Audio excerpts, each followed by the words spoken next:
Hey everyone, welcome back to the Movie Club. It's really rare on this channel that we post review videos, maybe once or twice a year.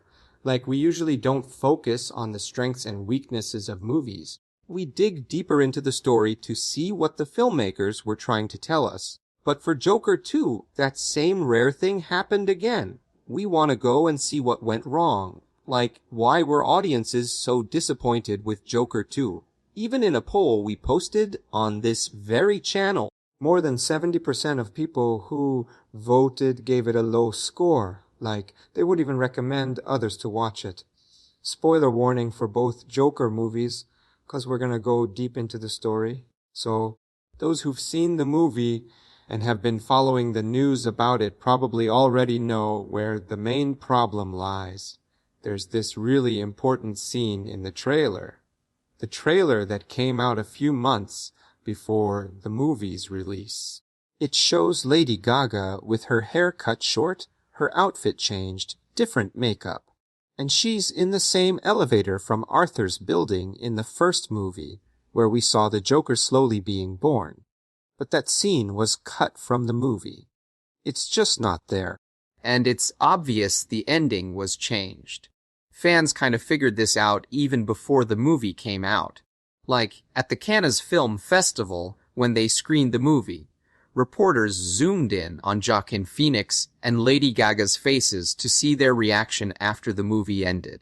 And with a smirk, they noticed Phoenix telling Gaga that the ending was awful, that it should have been different. That's when you realize the ending was changed at the last minute. And then you start wondering, how is it that Joaquin Phoenix himself acts in a movie? And then he's surprised while watching it that the ending changed. Like, how does the actor himself not know how the movie he starred in ends? Back when Joker 2 was being made, Todd Phillips, the director, said he was creating multiple different endings to avoid spoilers. Then later, during final editing, they'd decide which ending to go with. Even before the movie came out, fans who followed the behind-the-scenes footage had figured some stuff out. Almost everyone thought the story of the second part had leaked online. In the third act, Lady Gaga, was supposed to go to Arthur's house while Arthur was on trial. There, she slowly transforms into Harley Quinn, cuts her own hair, and later Arthur arrives there. Remember, in the first movie, Arthur slowly turns into Joker, and the big moment is when he reads his mother's file. That's when he officially becomes Joker. The same plot twist was supposed to happen. Joker comes home, sees Harley Quinn in his house, and that's where Lee transforms into Harley Quinn. Then they both go to the same stairs where Joker's famous dance happened, and there, Harley Quinn shoots and kills Joker, and then witnesses his murder on those stairs. In the first movie, the meaning behind that dance was that Joker was one of Arthur's personalities that was always suppressed. When Arthur finally accepts that Joker exists, this new character starts dancing. So what was the point of Harley killing Joker? It was supposed to show Joker facing the consequences of his actions. Basically, seeing the result of what he did. Todd Phillips himself said in interviews before the movie came out that he wanted to destroy the Joker character just like Michael Corleone from The Godfather. He said Michael wasn't a character that audiences should admire.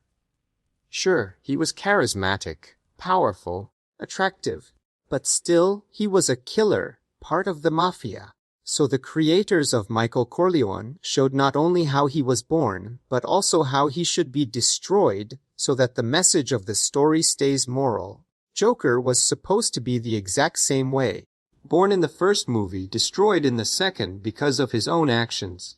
That's why the movie is called Folie à Deux, meaning the effect Joker has on Lee, transforming her into Harley Quinn. A new Joker is born, and that new Joker destroys the old Joker of our story. But here, they suddenly changed the ending at the last minute, even changing it in a way that the actual released movie doesn't match the trailers the marketing team put out. Changing the third act made some of the scenes in the first and second acts meaningless. They showed Lee in the story as someone who couldn't even stand Arthur when trying to be romantic. She brought makeup supplies with her, made Arthur up in his cell, turned him into Joker, and only then could she have a relationship with him. So basically, she hated Arthur. Now, in the third act, they were supposed to show the outcome of that kind of love. Lee was supposed to become Harley Quinn. And if you pay attention to the music in that romantic scene, it's the same music from the first movie when Arthur first turned into Joker. The scene in the subway after he killed 3 guys and ran to a public bathroom. His first reaction after the murder wasn't happy dancing. It was dancing to a scary song. Todd Phillips described that scene as Joker being a personality that was always suppressed. But now he was allowed to take control of Arthur. He was celebrating his freedom through dance. That was the meaning of that dance scene. Now, the exact same thing was supposed to happen for Harley Quinn. That romantic scene was supposed to be one of the first scenes showing the birth of Harley Quinn, which is why they used the same music. But in the third act, what happened? Arthur confesses that Joker doesn't exist at all. That makes Lee hate him.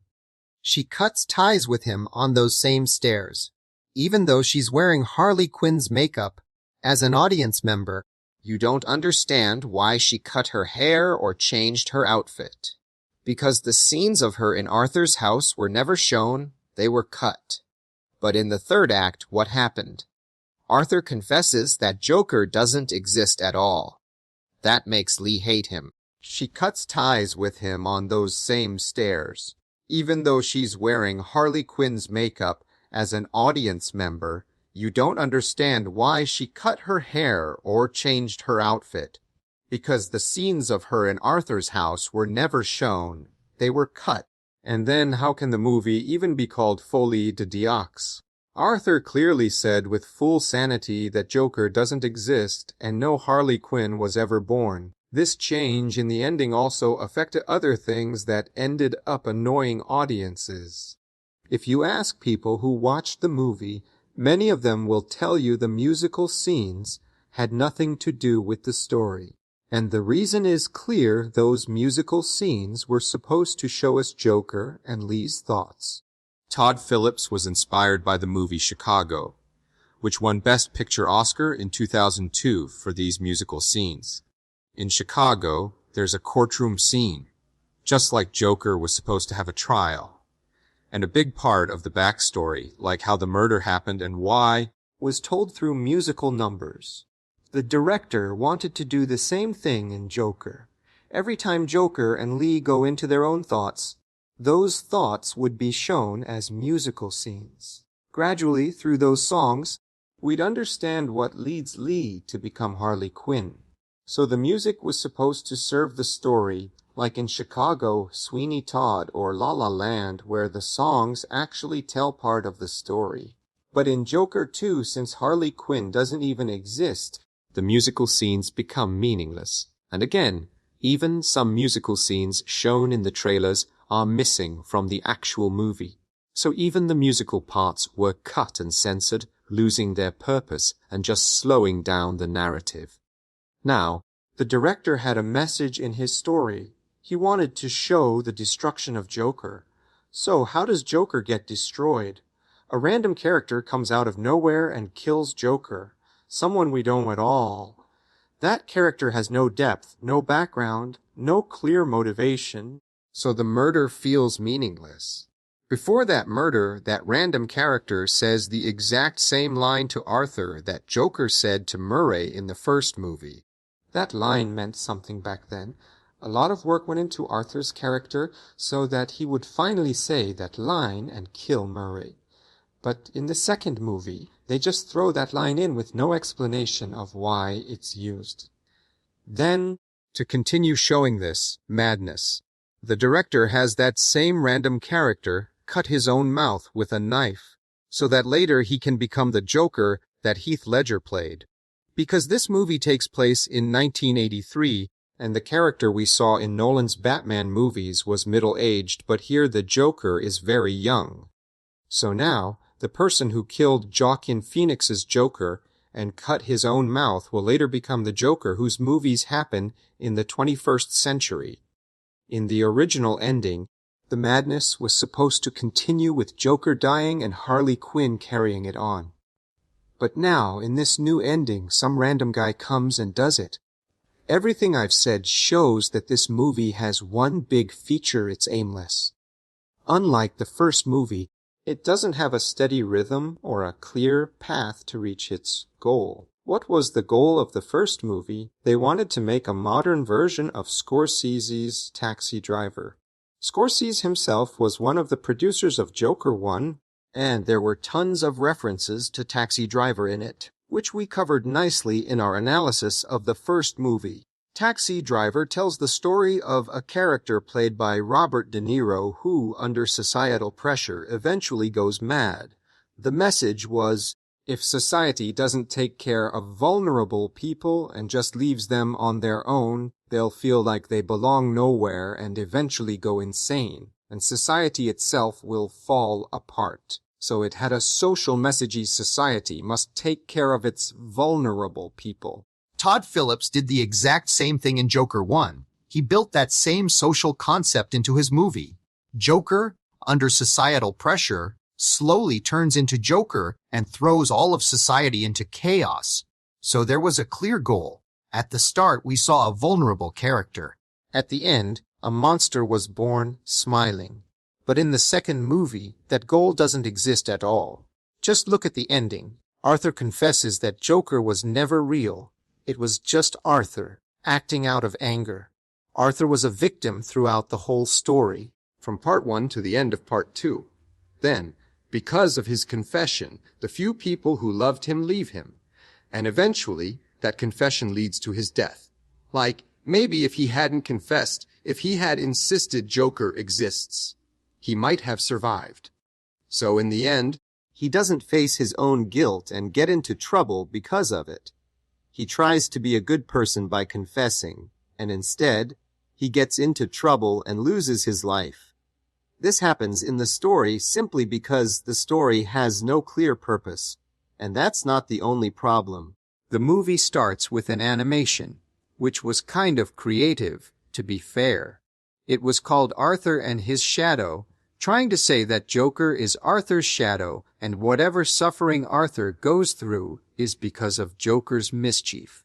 That animation was basically a recap of the first movie. In that same animation, they show that Arthur is completely defeated by Joker. Throughout the first movie, step by step, they prepared the audience's mind for a second personality emerging in Arthur.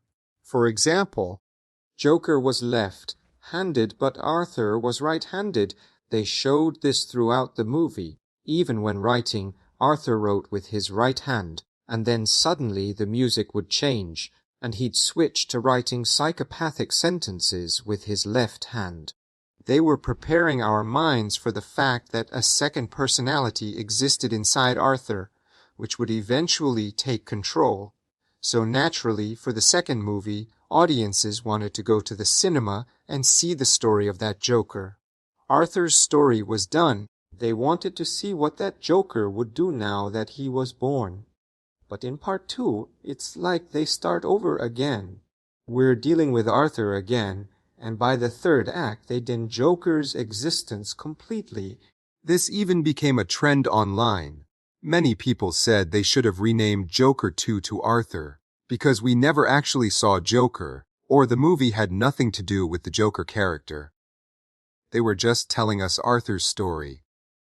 In short, Joker 2 doesn't have a clear goal like the first movie.